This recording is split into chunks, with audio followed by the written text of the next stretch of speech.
আসসালামু আলাইকুম। আমি ডাক্তার মোফাজ্জল হোসেন তাফসীর, কর্মরত আছি সমতা মেডিকেল কলেজ হাসপাতালে। নিয়মিত চেম্বার করছি পিপলস হাসপাতাল খিলগাঁও।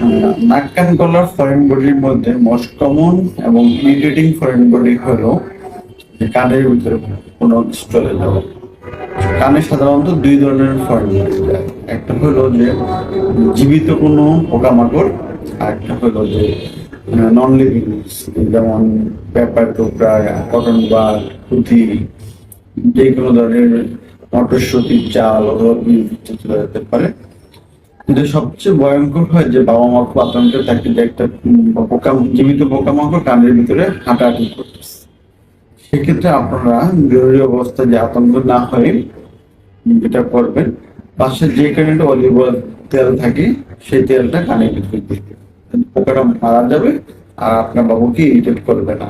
তারপরে মারা যাওয়ার পরে পরে আপনি যে কোনো একজন নাক কান গলা বিশেষজ্ঞ ডাক্তারের কাছে যাবেন, উনি দেখে এটা বের করে দেবে, এটা আপনার বাবুর কোনো ক্ষতি হবে না। কিন্তু অন্য কোনো যে কোনো ফরেন বডি থাকে, যেমন পেপার, কটন বাড, পুঁতির মালা, এগুলিকে না দেখে বারবার বের করার চেষ্টা করবেন না, এতে কানের পর্দা ইনজুরি হতে পারে।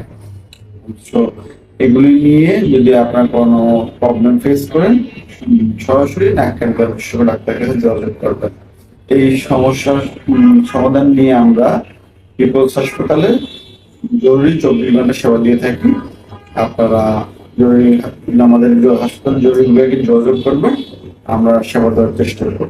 ধন্যবাদ, ভালো থাকবেন, আপনার বাবুকে সাবধানে রাখবেন।